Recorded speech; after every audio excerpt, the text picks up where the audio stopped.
What I just posted there was a disclaimer. From now on, it will probably be on all of my videos. And if you post on YouTube, I suggest you do something similar. If you haven't heard, a lot of people are up in arms, and there seems to be a sense of panic and, dare I say, paranoia among YouTubers. If you haven't heard, YouTube was fined by the FTC for $170 million due to a law called COPPA. COPPA stands for the Child Online Privacy Protection Act. It was enacted in 1998, similarly to the DMCA. However, I am a lot more in support of COPPA than the DMCA. Keep in mind that I'm not a lawyer, but I felt that I did have enough knowledge to break down this law and maybe dissuade some of the panic, or at least give people some clarifications as to what the hell is going on. What does COPPA as a law state? COPPA states that any website that collects data on its users, like YouTube, Google, or Facebook, any of the big social media sites, they are not allowed to collect data on a user under 13 years of age. Why the age of 13 and not, say, 18, like pretty much every other legislation in regard to minors ever made?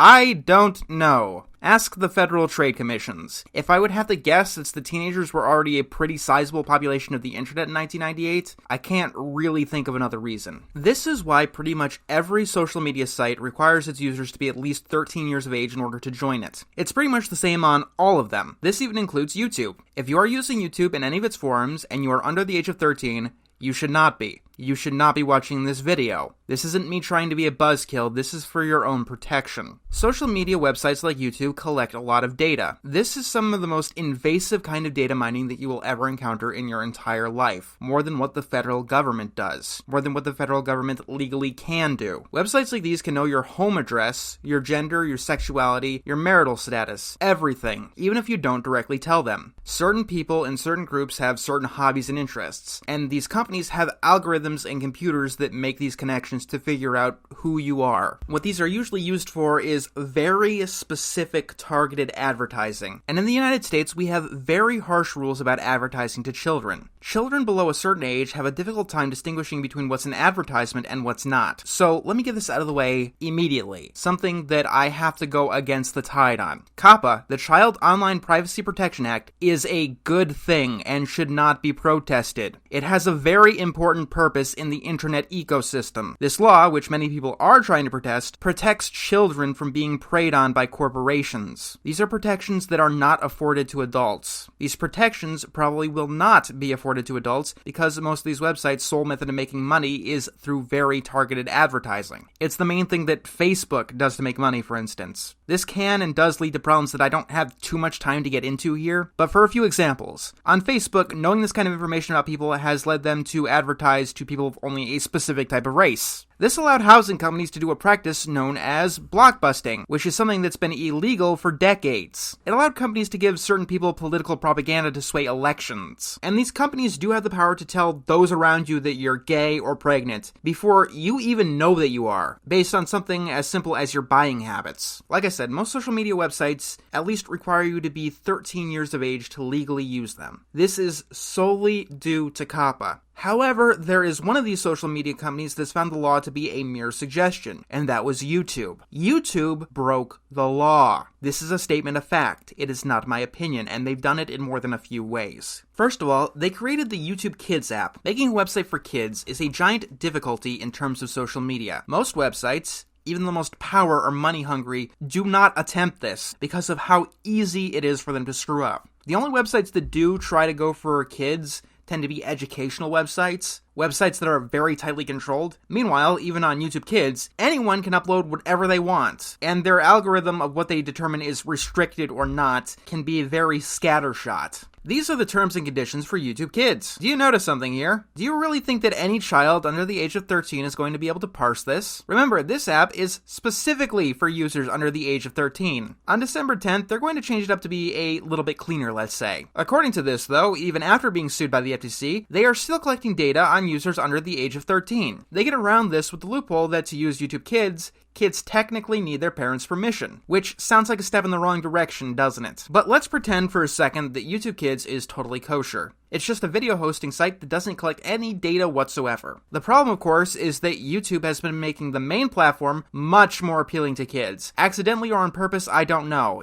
It doesn't really matter. Not intending to break the law doesn't mean you didn't break the law. Since 2016, YouTubers have been facing demonetization. When a YouTuber talks about a controversial topic in their video, for instance, they have a risk of losing most or all of their advertising. This has gotten incredibly bad for certain niches here on the website. History channels, for instance, are in very dire straits because even talking about something as simple as the concept of war can get your video demonetized. And it can take dozens of hours of work to get a video like that created. It's been reported that if you swear in your videos, you can get half of your monetization cut. Talking about anything remotely political on YouTube is a minefield. Have you noticed something? The things that get a video demonetized here are what some would call not family friendly. YouTube, indirectly, for the past couple of years, has actively encouraged YouTubers to be more appealing towards children. Whether that was the intent or not, this is the reality of what has happened. And let's not forget that there's been a wide swath of content not only aimed at children, but taking direct advantage of them. Spider-Man and Elsa, Finger Family, many creepy things that have been set in front of toddlers because they don't know how to turn off autoplay. These kind of videos were raking in millions of dollars by taking advantage of the algorithms. And the algorithms wanted family-friendly content. These were given higher rates of return than other content. One of the highest paid YouTubers for the longest time was Ryan Toy Reviews. He wasn't just a 6-year-old who had a YouTube account, which was against the terms of service and the law, but he made videos and he made a ton of money. And it's clearly content aimed at kids his age or even younger. And he's not the only one. Toy reviews were a content that had exploded in the past couple of years, possibly directly related to demonetization of edgier content. There are many YouTube accounts that have directly taken advantage of kids. I'm not just talking about their audience. I'm talking about sick adults taking advantage of their own children to appeal to a child audience.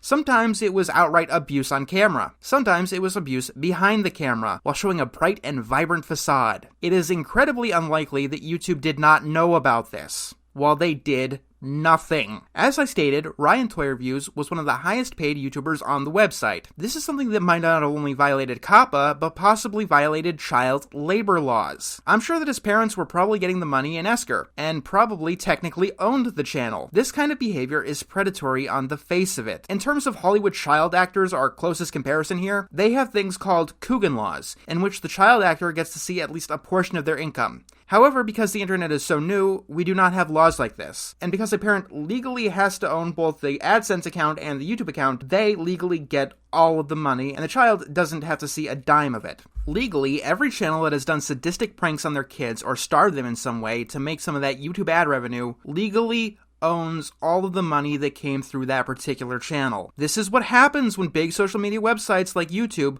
violate COPPA. This is what we would have on every single platform without COPPA. This is one of the main reasons why it's important, and why kids under 13 should not use social media websites. There's a host of other reasons, but that's the most relevant one for now. So, Google and YouTube have been sued for $170 million. Excuse me for a moment while I show you a bit of a demonstration. In 2017, Google made $117 billion.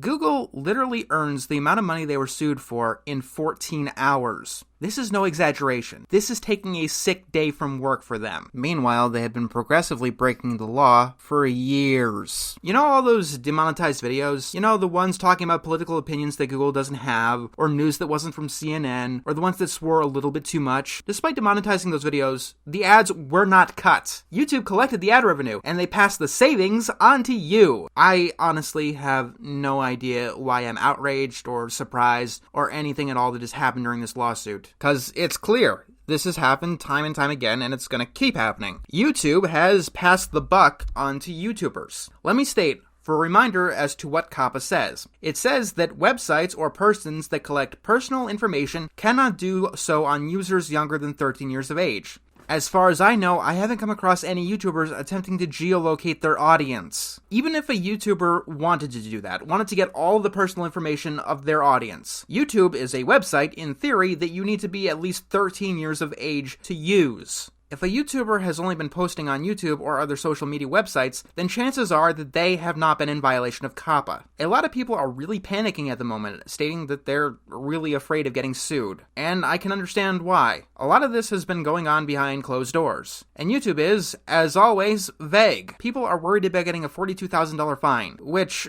we need to talk about, because I'm having a lot of trouble finding a primary source for this number. I've looked at all kinds of literature about this. I've read what the FTC had to say, and what YouTube had to say, and the only mention that I've seen about that $42,000 number comes from a Verge article. It states that that number comes from the COPPA law itself, except the law doesn't mention a fine of any kind at all. This article here says that each individual infringement can result in an up to $11,000 fine, not $42,000. I legitimately do not know where this number came from. It's not anything that YouTube said, or what the FTC said, or the law, or even based on case study. I'm not saying that somebody pulled that number out of their ass, but I cannot find the primary source for it. But I get it. Even for most people, 11,000 sounds just as scary as 42,000, especially when it's per infringement. So I want to help you focus on something else, specifically the words up to in the term up to 11,000. In terms of justice, the maximum punishment is usually only reserved for egregious violators of the law. Can the FTC fine you with $1 million if you incorrectly label a video? Sure, why not? Let's say yes. But let's really think about this. Why would they go after Mr. No Name when there are things like those Finger Family videos out there? You see, back a couple of decades ago, the music industry was really afraid of piracy. So they decided to go after individual users who downloaded random things off the internet. This had a few effects, none of which was stopping piracy. If anything, piracy increased in protest. They ended up arresting people like a little girl and an old woman. Their reputation sank. They were seen as evil, and they learned that this isn't a technique that they could keep up. Instead, they were better going after big established piracy websites like the Pirate Bay. Going after individual users when something like this comes up is prohibitively expensive and counterintuitive, even for an organization like the FTC. To take someone to court, it takes a lot of money, and it could take years to get your quick and speedy trial. And there's no guarantee that you're going to win. Are there users who should feel afraid of these new changes? Absolutely, yes there are. And these are probably channels that should be afraid. Ones who have been taking advantage of kids for far too long. I've noticed YouTubers like Chadtronic really fighting this, in all honesty spreading paranoia, which is honestly the number one thing that I cannot stand among entertainers. It's one of the main reasons why I hate it when entertainers get political in general. It usually leads to fear-mongering, which in an entertainer's hand can lead to hysteria. And that's what's going on right now. There is a lot of hysteria. I don't think this was intentional on Chadtronic's part, but I do not trust the video he uploaded to his Twitter. Why? Because it's edited. While the actual audio of it does seem to connect from one word to the next quite well, it's filled with jump cuts. The analogy that I think of is the expression about shooting fish in a barrel. YouTube is the barrel, and the content creators are the fish. There will be consequences for content creators. We have a variety of tools at our disposal to cull through those 23 million channels and in an expeditious way. So when we talk about aggressiveness, we are typically talking about civil penalties. Not only can we sue Google and YouTube for compliance with COPPA, but also individual channel owners and content creators. And they're all from the same angle too, so it's not simple like television changing the channel. This may have been just to edit out pauses or ums, but at the same time, it might not have been. It also cuts off incredibly abruptly, leading me to feel like it's being taken out of context, and it just might be. He didn't tell me where he got it, and you should always look at the source.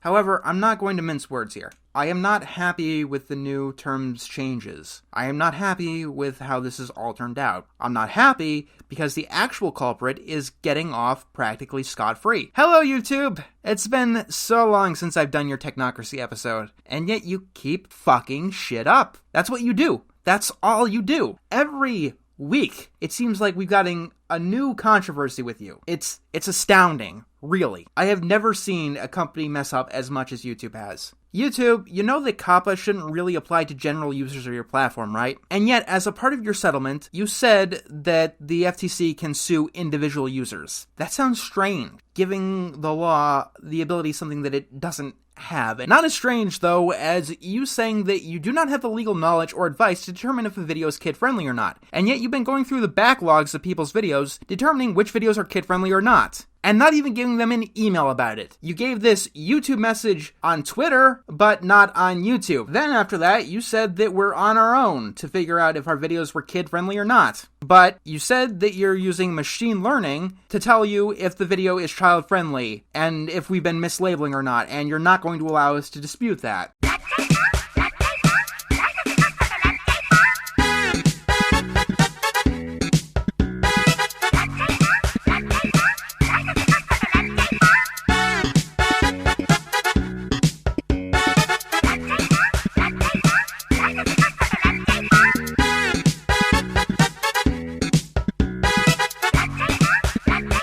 And honestly, I have to say that I'm really, really offended right now. I thought that YouTube as a corporation were sensitive to people who had a mental illness, because I do kind of have one. You see, there is something that really, really does trigger me. It makes me go off the rails. Whenever YouTube or Google or another company mentions machine learning, I want to shoot myself. So can you please, for the sake of my mental health, stop using something that does not work? Stop making machine learning happen. It's not happening. Machine learning, if you don't know, is when you have a computer do random things to get the right answer by natural selection. Here's an example of how it works in theory. The machine will keep hitting every single wall in a room for 6 months until it learns how to use the door. Then it will know how to use that one door. However, it has no clue on how to deal with the sliding door in the next room, and needs an additional 4 months trying to figure that out. That's in theory. Here's how it works in practice.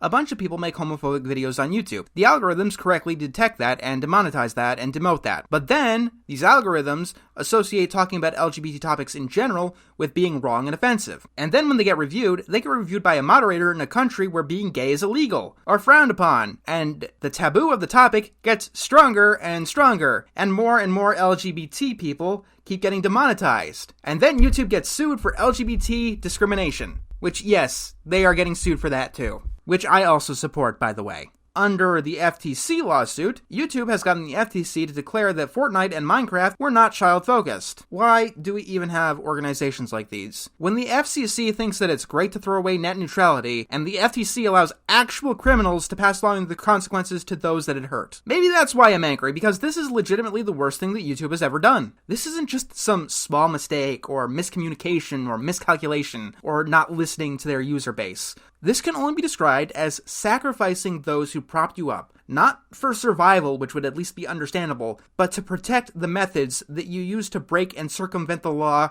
for cold, hard cash. To continue to manipulate and take advantage of children. Throughout the past year, I've seen a breakdown in the spirit of people here on YouTube. There has been a growing melancholy, which I've been trying to distance myself from for my own sanity, really. It seems that I've watched a dozen YouTube has screwed me terribly, and I'm not sure if I can go on videos. One that really got me was from SMP Films, or Corey Williams, about how his videos on all of his channels have been basically downranked, and he can't really continue here. This one really hurt me because he was the first person that I had ever subscribed to, way back when I was 16 years old. He's essentially the reason I started YouTube at all, which did change my life in ways that I can't even articulate. But whether it be people like Stop Skeletons from Fighting or Alternate History Hub, it gets depressing. This Nicorama thing that I'm doing, which I do have to delay to December 1st, is kind of my own Hail Mary pass. Something that I absolutely need to be successful. Because for me, it seems for most of us, survival is at stake. I've created a playlist called YouTube Sins where I've just been adding in every single little one of these protests or videos that have gone on deaf ears. And it's going to be going all the way back to the beginning. Every little fuck up that YouTube has ever done. From forcing Google Plus on us, to their broken copyright system, everything. It's a watch if you're interested. I don't like to be depressing. I don't want to be depressing. I think that the job of an entertainer on YouTube or otherwise is to brighten people's day in some way. It's not our job to make you frightened or sad or angry. It's to help you with your own fears, to make your problems seem just a touch more distant. That's what being an entertainer is to me personally, and that's what I find myself as. It's what I truly believe myself to be. And it's why I get really, really angry when people spread paranoia like they are.